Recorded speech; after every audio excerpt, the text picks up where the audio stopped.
እንዳይፈረድባችሁ አትፍረዱ፣ በምትፈርዱበት ፍርድ ይፈረድባችኋልና፣ በምትሰፍሩበትም መስፈሪያ ይሰፈርባችኋል። በወንድም ዓይን ያለውን ጉድፍ ስለምን ታያለህ? በዓይን ግን ያለውን ምሰሶ ስለምን አትመለከትም? ወይም ወንድምህን ከዓይን ጉድፍ ላውጣ ፍቀድልኝ እንዴት ትለዋለህ? እነሆ በዓይን ምሰሶ አለ። አንተ ግብዝ፣ አስቀድመህ ከዓይን ምሰሶውን አውጣ፣ ከዚያም በኋላ ከወንድም ዓይን ጉድፉን ታወጣ ዘንድ አጥርተህ ታያለህ። በእግራቸው እንዳይረግጡት ተመልሰውም እንዳይነክሷችሁ የተቀደሰውን ለውሾች አትስጡ፣ ዕንቆቻችሁንም በሪያዎች ፊት አትጣሉ። ለምኑ ይሰጣችሁማል፣ ፈልጉ ታገኙማላችሁ፣ መዝጊያ አንኳኩ ይከፈትላችሁማል። የሚለምነው ሁሉ ይቀበላልና የሚፈልገውም ያገኛል፣ መዝጊያንም ለሚያንኳኳ ይከፈትለታል። ወይስ ከእናንተ ልጁ እንጀራ ቢለምነው ድንጋይ የሚሰጠው ከእናንተ ማን ነው? ዓሣ ቢለምነው እባብን ይሰጠዋልን? እንኪያስ እናንተ ክፉዎች ስትሆኑ ለልጆቻችሁ መልካም ስጦታ መስጠትን ካወቃችሁ በሰማያት ያለው አባታችሁ ለሚለምኑት እንዴት አብልጦ መልካም ነገርን ይሰጣቸው።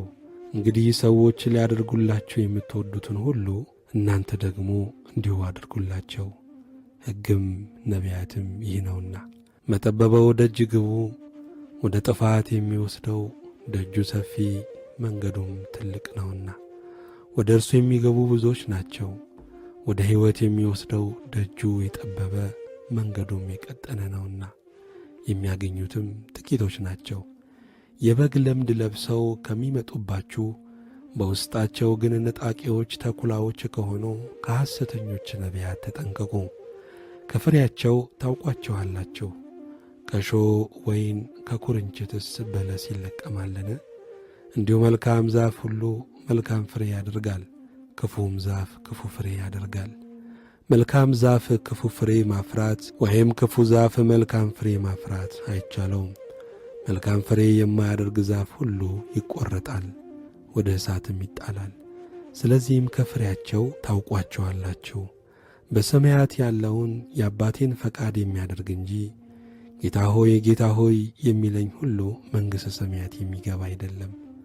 በዚያ ቀን ብዙዎች ጌታ ሆይ ጌታ ሆይ በስምህ ትንቢት አልተናገርንምን? በስምህስ አጋንንትን አላወጣንምን? በስምህስ ብዙ ታምራት አላደረግንምን? ይሉኛል። የዚያን ጊዜም ከቶ አላውቃችሁም እናንተ ዓመፀኞች ከኔ ራቁ ብዬ መሰክርባቸዋለሁ። ስለዚህ ይህን ቃሌን ሰምቶ የሚያደርገው ሁሉ ቤቱን በዓለት ላይ የሠራ ልባምን ሰውን ይመስላል። ዝናብም ወረደ፣ ጎርፍም መጣ፣ ነፋስም ነፈሰ፣ ያንም ቤት ገፋው፣ በዓለት ላይም ስለተመሠረተ አልወደቀም። ይህንም ቃሌን ሰምቶ የማያደርገው ሰው ሁሉ ቤቱን በአሸዋ ላይ የሠራ ሰነፍን ሰው ይመስላል። ዝናብም ወረደ፣ ጎርፍም መጣ፣ ነፋስም ነፈሰ፣ ያንም ቤት መታው፣ ወደቀም፣ አወዳደቁም ታላቅ ሆነ። ኢየሱስም ይህን ነገር በጨረሰ ጊዜ ሕዝቡ በትምህርቱ ተገረሙ። እንደ ጻፎቻቸው ሳይሆን እንደ ባለሥልጣን ያስተምራቸው ነበርና።